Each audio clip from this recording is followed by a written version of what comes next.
Pessoal, bloco 2 da aula de sistema nervoso. Vamos falar aqui do centro branco medular e núcleos da base.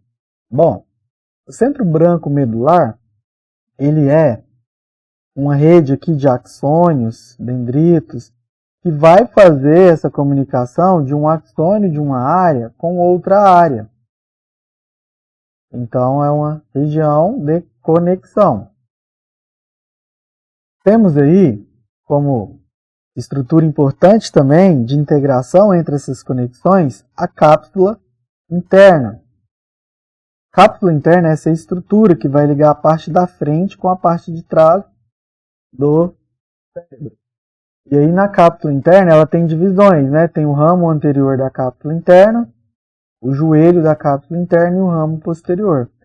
O que a cápsula interna faz? Faz comunicação entre áreas cerebrais. Essa é a função da cápsula interna. Aqui temos o corpo caloso. O corpo caloso é quem une os dois hemisférios, direito e esquerdo. E aí nesse centro branco medular a gente tem a coroa radiada, que são essas fibras de axônio, que vai garantir com que todo o cérebro se comunique entre si. São as fibras de comissuras, fibras de comunicação. Entrando um pouco mais na parte interna, chegamos no sistema límbico, que é o sistema que vai controlar suas emoções, razão, comportamento e noção de tudo que você conhece de regras, de ética, de moral, e também os distúrbios, né? Os distúrbios de parafilias, os distúrbios de sociopatias, de psicopatias, tem a ver muito aí com o sistema límbico. Quais são os componentes do sistema límbico? Os componentes corticais, eu tenho o giro do cíngulo, o giro parahipocampal e o hipocampo. O hipocampo é a área da emoção. Os sistemas subcorticais, eu tenho o corpo amidaloide, a área septal, os núcleos mamilares, núcleos anteriores do tálamo e os núcleos rabenulares. No geral, qual que é a função do sistema límbico? O sistema límbico vai controlar suas emoções, vai controlar todo o seu sistema nervoso autônomo, vegetativo, simpático, parasimpático, e vai controlar sua memória e aprendizagem, motivação, curiosidade, sistema límbico. Então, para aprender o conteúdo, para passar na prova do concurso, você está usando o seu sistema límbico. Da mesma forma, se eu colocar pensamentos repetitivos, eu não consigo, eu não posso, que é difícil, eu não vou conseguir. Porque o sistema límbico está trabalhando para isso. Mas se eu usar meu sistema límbico, eu posso, eu consigo, vou ser aprovado, esse cargo é meu, eu vou conseguir. E lógico que para isso eu vou estudar, vou me preparar, vou me capacitar. Então o sistema límbico ele é importantíssimo para motivação, para armazenamento de memória, para controle de emoções, controle de ansiedade e controlar também nosso sistema de vigília, né? Nosso sistema de luta ou fuga. Estou sendo ameaçado. Vou lutar ou vou fugir? Sistema nervoso simpático e parasimpático, sistema nervoso autônomo. Aqui tem os componentes, os gânglios basais, o tálamo, a amígdala cerebral, corpo amidaloide e o hipocampo. Isso fica onde? Diencéfalo. Fica no diencéfalo. Existe ainda os núcleos da base, que são um grupo de núcleos no cérebro de neurônios interconectados com o córtex, com o tálamo e com o tronco cerebral. Esses núcleos da base, eles têm diversas funções. Controle motor, cognição, emoções e aprendizado. Os núcleos da base são neurônios centralizados ali, bem no meio do cérebro, que atuam no sistema límbico, atuam no sistema motor, atuam no sistema sonestésico, eles acabam fazendo a modulação cerebral ali e eles ajudam o tálamo, né, fazem parte dos núcleos tálamicos para a cognição, para o seu entendimento, para você ter noção e interpretação do que você está enfrentando, que você está vivendo. Aqui são eles, os principais. Temos aqui o putamen. Temos o globo pálido.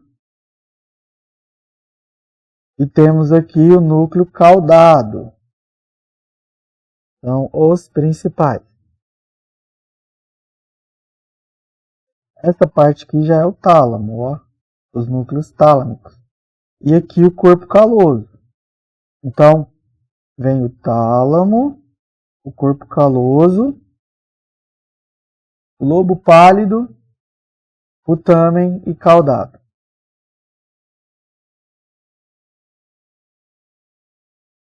Uma peça real lá da anatomia, núcleo caudado, aqui o tálamo, globo pálido, putamen,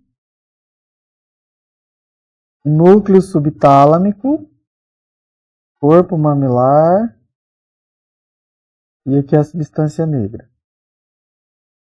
A amígdala, que é responsável por medo, nojo, emoções, libido sexual.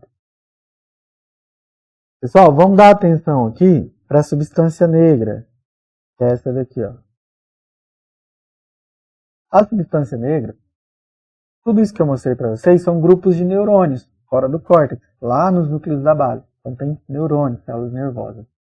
A substância negra produz a dopamina, que é o neurotransmissor. Lesões na substância negra, principalmente degenerativas, causam a doença de Parkinson. O indivíduo fica tremendo, com instabilidade postural, porque esses neurônios pararam de produzir dopamina, que é o neurotransmissor. E aí, a falta de dopamina vai levar aos sintomas e à doença de Parkinson. Outro exemplo, lesões aqui ó, na substância negra, que é próximo à amígdala, se for uma lesão traumática, também pode deixar sequelas de esquizofrenia. Pode deixar sequelas de distúrbios mentais graves relacionados a emoções. Quer ver um exemplo? Problemas aqui no corpo amidalóide pode levar o indivíduo a cometer um estupro, uma aversão sexual, a um distúrbio de libido, a uma parafilia, a um crime, porque ele perde poder de julgamento. Ele passa a agir só com instinto selvagem. Bom, continuando, vamos falar do cerebelo. O cerebelo está localizado aqui, abaixo do lobo occipital, próximo da nuca. Função do cerebelo: equilíbrio corporal, te manter de pé, equilibrado, alinhado, aprumado, tônus e vigor muscular, orientação espacial e coordenação de movimentos.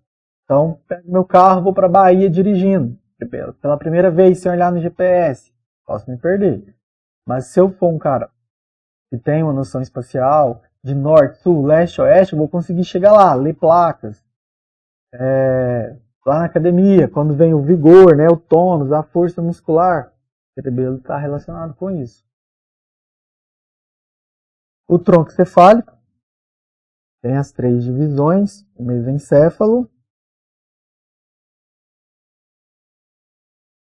essa parte, a ponte e o bulbo. São as 3 divisões do tronco cefálico. No geral, eles unem o cérebro à medula espinhal. A função específica do mesencéfalo, que é essa parte aqui, Recepção e coordenação de contração muscular e postura corporal. Então ele ajuda muito aí o cerebelo. A função da ponte. A ponte está aqui, ó. Função da ponte, manutenção de postura corporal, equilíbrio do corpo e do tônus muscular.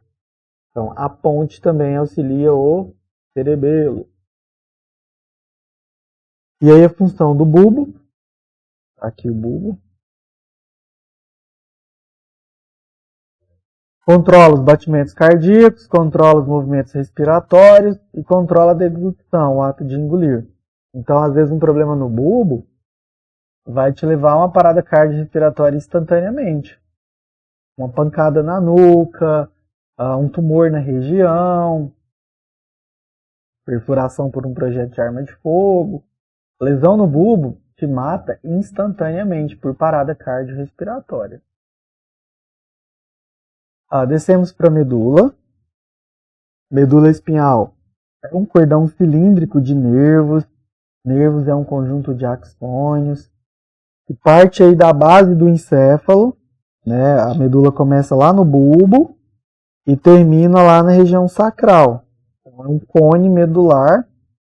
E da medula sai 31 pares de nervos espinhais ou raquidianos. 31 pares. Na medula eu tenho esse Hzinho aqui, ó, que é neurônio. E a substância branca em volta. Entre uma vértebra e outra sai uma raiz nervosa e tem um gânglio aqui perto. Gânglio, conjunto de neurônio fora do sistema nervoso central. No geral, as funções da medula são pegar o estímulo do cérebro e enviar para o corpo, e pegar os estímulos do corpo e enviar para o cérebro. Então a medula, ela é uma via de mão dupla. Ela tanto é eferente, enviando, quanto é aferente, recebendo informações. Ela também é responsável pelos atos reflexos. Exemplo, suponhamos que isso aqui seja uma agulha. Quando eu encostar, descuidado, eu já faço a retirada para não furar. Os reflexos eles ajudam a proteger de uma queimadura, de uma perfuração, de uma lesão dérmica, por exemplo. Então, a medula tem função de receber e enviar informações. E aqui tem representado o Hzinho, que é neurônio. Isso é dividido em região anterior e região posterior. As raízes nervosas que saem da região anterior são raízes motoras. Vai enviar estímulo para você se movimentar. As raízes posteriores, que está chegando, são raízes sensitivas. Vai enviar informações sensitivas para a medula. A medula pode interpretar isso como um reflexo e devolver uma resposta de retirada para você contrair a musculatura e não se lesionar. Ou em outros casos, né, de dor, de frio, calor excessivo, vai enviar isso para o cérebro para que seus neurônios julguem a ação que você deva tomar. Se vocês olharem para a imagem, aqui, ó, na junção de uma raiz ventral e dorsal, a gente tem um gânglio. Gânglio espinhal, que é um conjunto de neurônios. Olha outro gânglio aqui, outro gânglio, um conjunto de neurônios. A medula é protegida pelas meninges. Meninges externa, dura mater, intermediária, aracnoidea mater, interna, pia mater. Para que servem as meninges? São tecidos conjuntivos que vai encapar, proteger o sistema nervoso. Medula é sistema nervoso central, tem neurônio ali. E entre as camadas de meninge eu ainda tenho circulando o líquor cefalorraquidiano, que vai ajudar também como barreira, como proteção do sistema. Esta é uma imagem superior mostrando aqui o corpo da vértebra e aqui a medula dentro do canal medular. Aqui no cone medular eu tenho os neurônios e aqui a raiz nervosa. Ó, tem um gânglio aqui, uma raiz nervosa, um gânglio aqui, uma raiz nervosa. Essa da frente, motora, essa de trás, sensitiva. E perceba que os gânglios estão protegidos aqui pelo arco da vértebra. Fica dentro ainda do espaço ósseo, eles não ficam externos. Então eles poderiam ser lesionados facilmente. E como é neurônio, nós precisamos ter aí esse contato melhor de proteção. A medula ela é dividida em partes, em regiões, porque ela vai liberar os nervos que vai inervar músculo, pele, osso, víscera. Então, nas divisões, eu tenho as raízes nervosas cervicais, que aqui está de verde para vocês. Torácica está de azul. Lombar está aqui de vermelho. E sacral.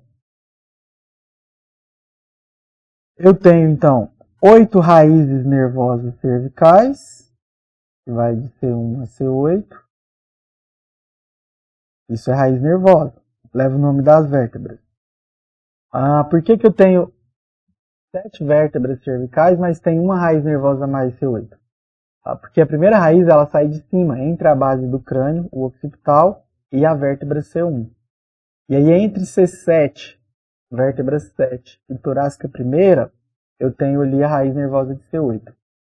Então, no plexo cervical, eu tenho de C1 a C4, e no plexo braquial eu tenho de C5 a C8. Resumindo, são 8 raízes de nervos cervicais, 12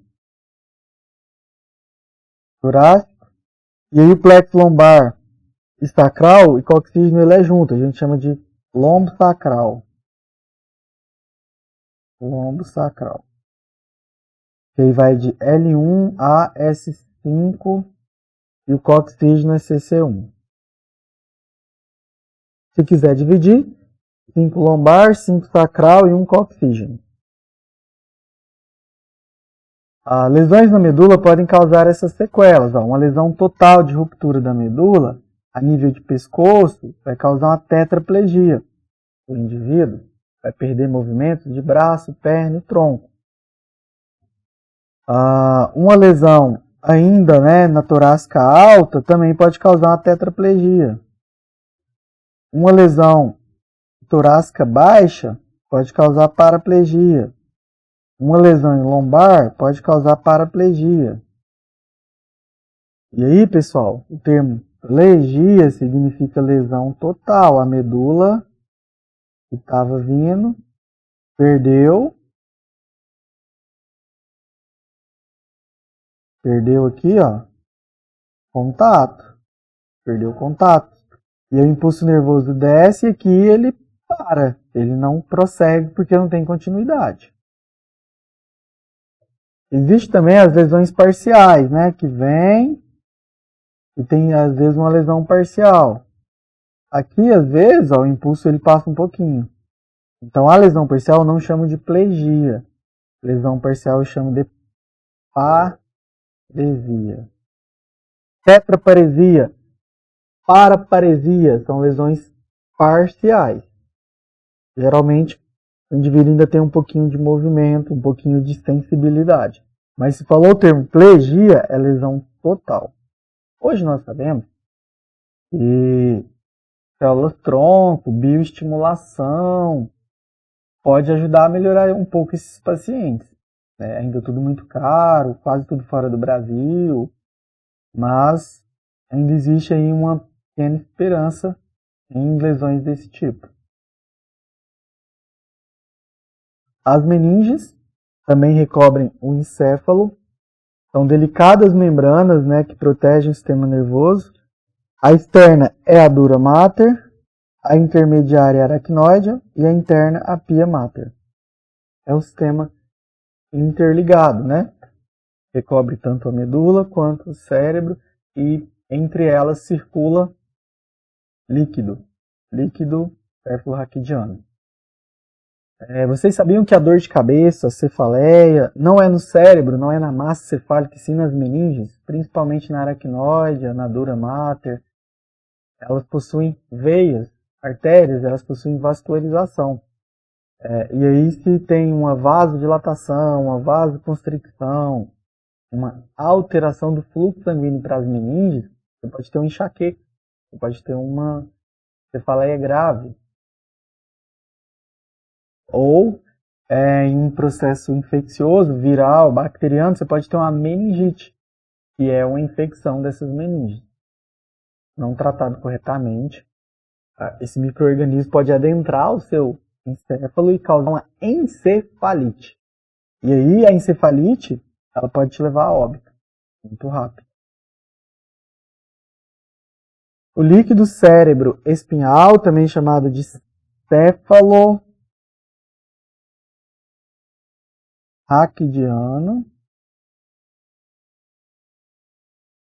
ou simplesmente chamado de líquor,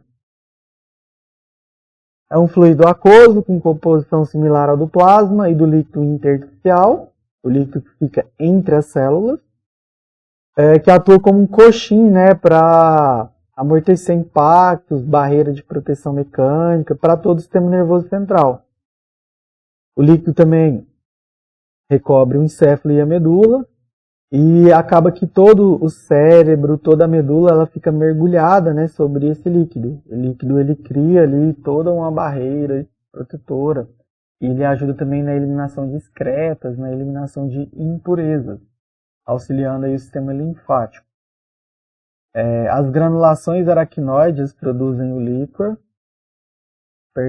as células ependimárias, que fica na parede dos ventrículos, produzem o líquor. E as granulações aracnoides absorvem. Desordens na produção ou na absorção pode gerar um problema chamado hidrocefalia, o acúmulo desse líquido dentro, principalmente do encéfalo. As meninges possuem espaço entre elas, minúsculos mas sim, e esses espaços existem nomes. Por exemplo, entre o osso e a dura mater, ou entre a coluna e a dura mater, eu chamo de epidural, se for no crânio, e extradural, se for na medula, na coluna. Entre a dura mater e a aracnoide, eu chamo de subdural, e entre a aracnoide e a pia mater, eu chamo de subaracnoide. E se for entre a pia mater e a massa encefálica e o cone medular, eu chamo de quê? Intraparenquimatoso, de parênquima.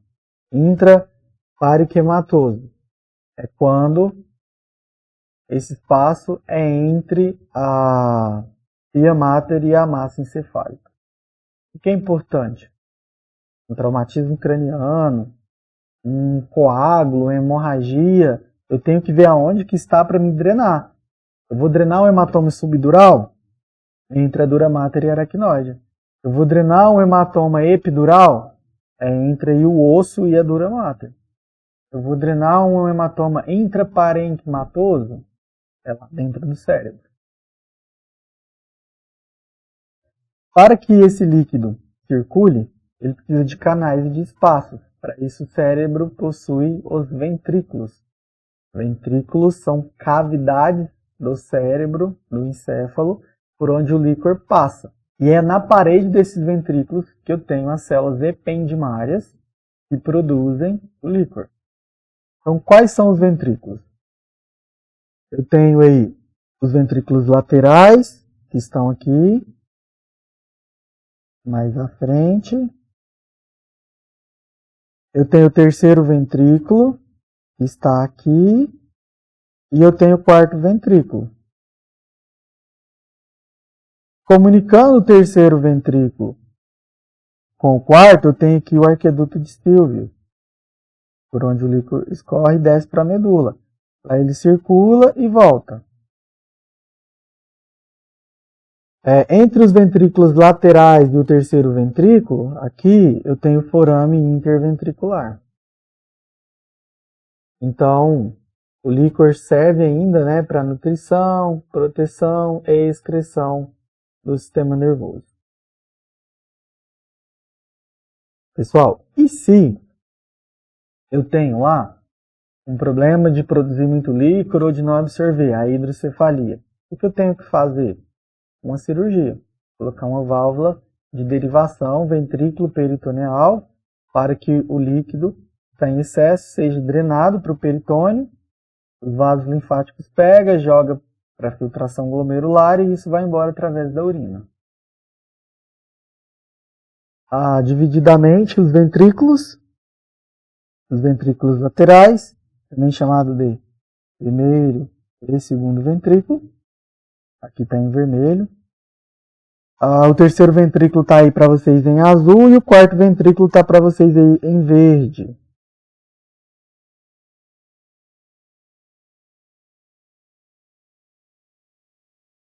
Bom, vamos fazer uma pausa. Finalizamos o sistema nervoso central. No próximo bloco falaremos desse sistema nervoso periférico, os nervos cranianos e os nervos espinhais. Até breve.